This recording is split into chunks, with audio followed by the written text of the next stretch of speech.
Our living room mantle got a big update this week with a little bit of DIY decor, and here's how I made it. So head to the craft store and get the multi-packs of stretched canvas. I got these at Michael's. Be sure to wait for a sale or use a coupon.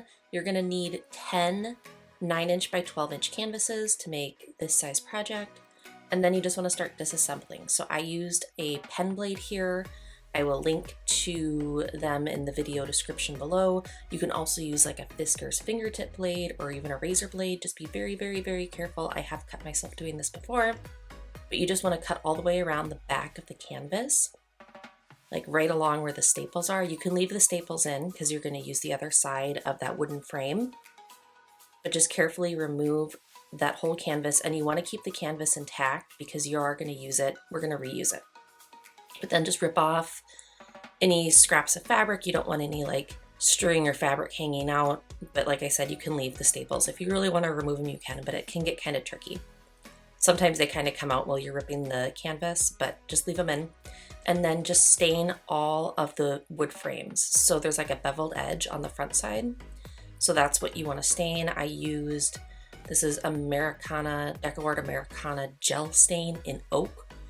I really like this because it's water-based, so I can use it inside, but use whatever stain that you like that goes with your like home decor and your furniture. So stain all 10 frames, and then once those have dried, it's time to assemble the window. So flip them all over and then grab a staple gun and your muscles.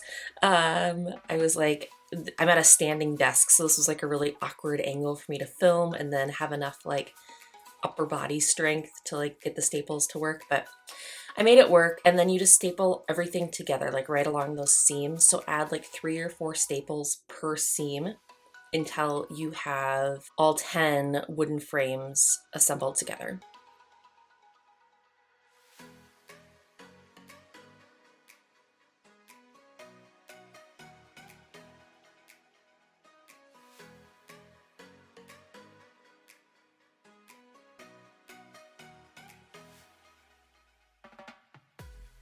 Now it's time to print on our canvas. So what I did is I took freezer paper and I laid down my piece of canvas and I laid freezer paper right on top of it. So you want to find the bright white side, not the unbleached tan side. So with the bright white side facing up, then lay the freezer paper down and iron until it like plastic on it melts and the freezer paper is completely stuck to the canvas.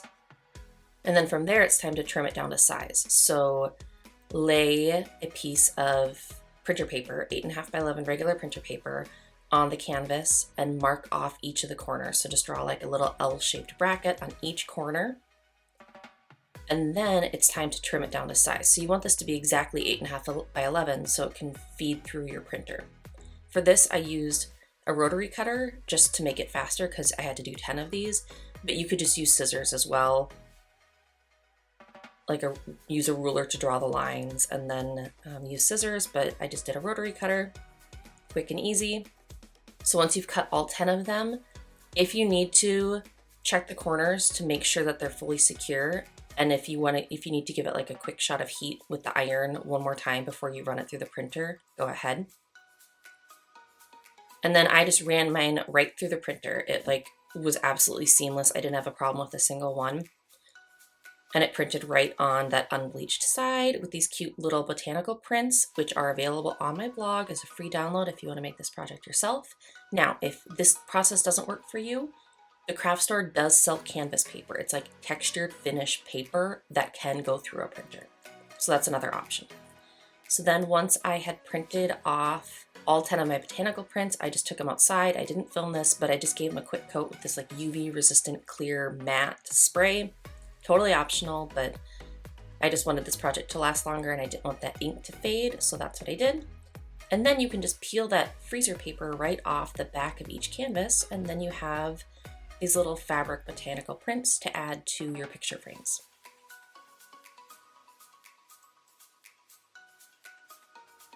And then it was time to add each picture to the frame, and so what I did is I centered it And I secured it on the top 2 corners with thumbtacks. I just didn't want this sliding around as I hot glued it back on because I wanted every flower to be perfectly centered. So secure it with tacks at the top and then hot glue along the bottom, and then lay that canvas down and smooth it. That way it stays perfectly centered, and then you can remove the thumbtacks at the top and repeat the process and hot glue at the top.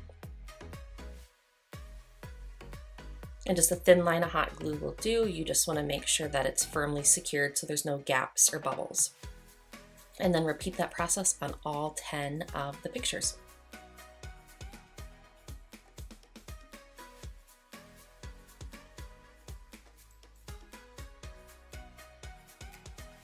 Now I didn't film this, but to hang it, I just made 2 loops of twine doubled up. Like I just doubled up twine and I tied it in a knot and I hot glued that to the back of my little window frame.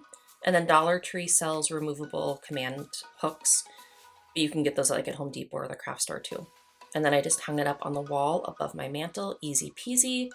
But you guys, I am pretty obsessed with my latest craft project, and I think my living room like has a whole new feel and a whole new vibe with my new DIY wall decor. I hope you enjoyed this craft tutorial and maybe it inspired you to create something of your own. Until next time, happy making!